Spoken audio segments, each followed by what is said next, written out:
वैभव ये मत कर, वैभव वो मत कर। तो ये सुन के मेरे कान पक गए। क्या करूं मनन, वो मुझे बता। सही बात है वैभव, मेरे यहाँ भी कुछ ऐसा ही है। उन्हें पता नहीं है कि 19वीं सदी कब की खत्म हो गई है और अभी 21वीं सदी चालू है। इंटरनेट, फेसबुक, व्हाट्सएप, हम इनमें कितने माहिर हो गए पर उन्हें कुछ पता नहीं। मैं तो उन्हें कहता हूँ कि वो चुप रहे तो ही बेहतर है। दोस्तों, तुम दोनों की बात सही है। मेरे घर में मेरे पिता का भाषण मेरा दिल बिगाड़ता है और मेरी माँ मेरे भाई का दिल बिगाड़ती है। यह मानो नहीं, सुबह झगड़ा। यह मानो मेरे लिए तो मेरे माता पिता का प्यार कम हो गया है। अरे दोस्तों, तुम ऐसी क्या बकवास जैसी बातें करते हो। जीते माँ बाप को चुप और मर जाए उसके बाद फोटो को दुख, ये कहाँ का न्याय है।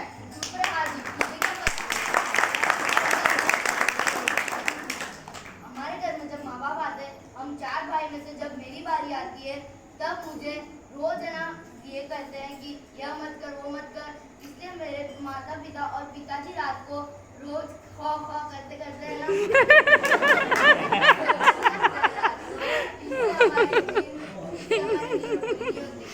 अरे वैभव, तुझे मालूम है जब किडनी में एक छोटा सा स्टोन आ जाता है तो कितना पीड़ा होती है। तो माता ने हमें 9 महीने रखकर कितनी पीड़ा सहन की होगी, तुझे उसका अंदाजा भी है। देख वैभव, माता पिता का भक्त, देखो क्या पता कि मैं एक दिन में 1 घंटे का 25,000 कमाता हूँ और मेरे माता पिता बोलते हैं कि मेरे पास आके 1 घंटा बैठो। मेरे पास मेरी वाइफ के पास बैठने का समय नहीं है।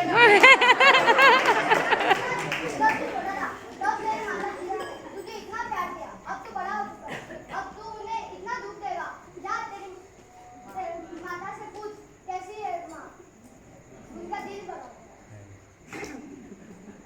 दोस्तों, देखो जैनम भैया है। अरे दोस्तों, मैं वहां खड़ा होकर कब से आप लोगों की बातें सुन रहा हूँ और काफी अच्छी अच्छी बातें तुम लोगों से सुन के मुझे बड़ा आश्चर्य हुआ।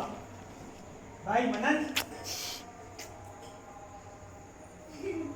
भाई धीर और भाई वैभव, तुम तीनों की बातें सुन के मुझे एक चीज याद आ गई। मेरी माँ ने मुझे बचपन में कहा था कि बेटा, जिंदगी में अगर तुझे कोई भी दुख हो ना तो तू मुझे याद करना। लेकिन मेरा बहुत दुर्भाग्य है कि आज मेरी माँ मेरे पास नहीं है। लेकिन आप लोगों की बातें सुनकर मैं बड़ा हैरान हूँ कि अपनी माँ के साथ रहते हुए भी आप अपनी माँ को मान सम्मान नहीं दे सकते। अरे मनन, तू कहता है 25,000 1 घंटे के। जब तू छोटा था तब तेरी माँ ने 25 पैसे इकट्ठा कर करके तुझे पढ़ाया लिखाया, इतना बड़ा किया आज दिन देखने के लिए। वैभव, 4 भाई और माता पिता 3 महीने घर पे आते तो तकलीफ हो रही है। पता है, जब तुम 4 भाई छोटे थे ना तब घर में 4 रोटी थी और वो चारों रोटी तुम भाइयों को खिलाते थे। भाई धीर, क्या पापा का भाषण दिन बिगाड़ता है और माँ बहू का दिन बिगाड़ती है? तो एक बात सुन ले, जब है ना तब तू बीमार रहा करता था, पूरे दिन तेरे पिताजी तेरी माताजी कुछ काम नहीं कर पाती थी, तब उन्होंने कभी ये नहीं सोचा कि हमारा बेटा हमारा दिन बिगाड़ रहा है। भाई नीर और भाई जेनिस, तुम दोनों की बात से मैं सहमत हूँ कि जीवन में माता पिता के उपकारों का बदला कभी नहीं दिया जा सकता। अगर चमड़ी से बनाए हुए जूते भी पहनाए ना तो उनके उपकारों का बदला असंभव है। दोस्तों, एक मुझे बहुत अच्छी चीज, बहुत सत्य घटित घटना आज याद आ रही है।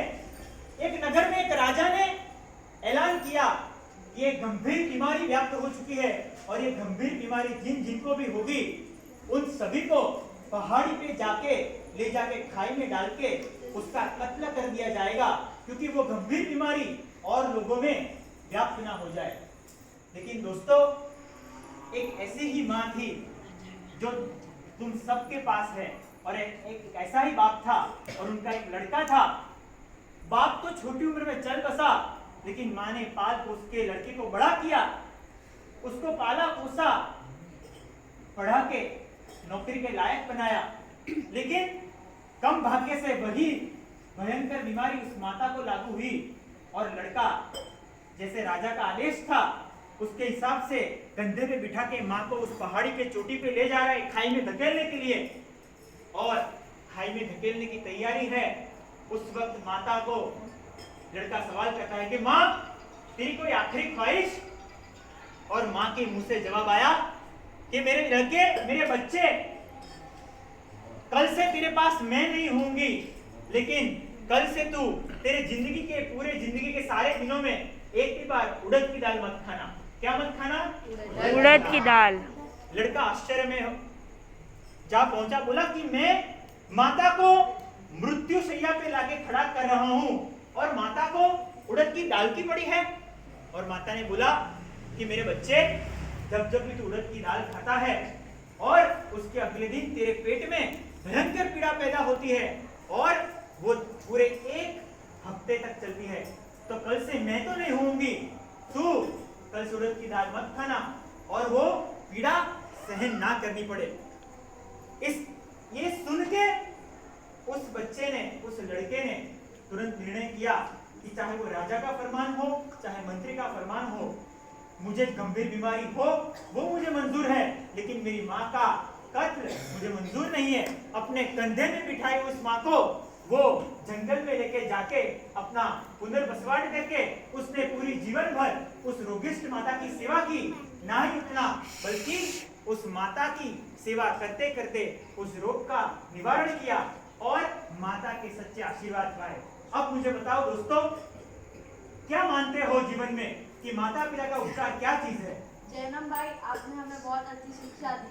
आज मैं मान गया हूँ कि हमारे माता पिता हमारे लिए सबसे बड़े होते हैं। आज से मैं प्रतिज्ञा लेता हूँ कि उनकी खुशी है मेरी खुशी और मैं उन्हें भगवान और भगवती जैसी सेवा करूँगा। वैभव, तुम्हारा क्या कहना है? और जैसा मैं भी करूँगा, जैसा मनन ने कहा है, मैं भी माता पिता की आज्ञा करूँगा। बहुत धन्यवाद। और वीर, मैं अपने माता पिता की सेवा करूंगा और उनकी इच्छा मेरी इच्छा। बहुत धन्यवाद दोस्तों।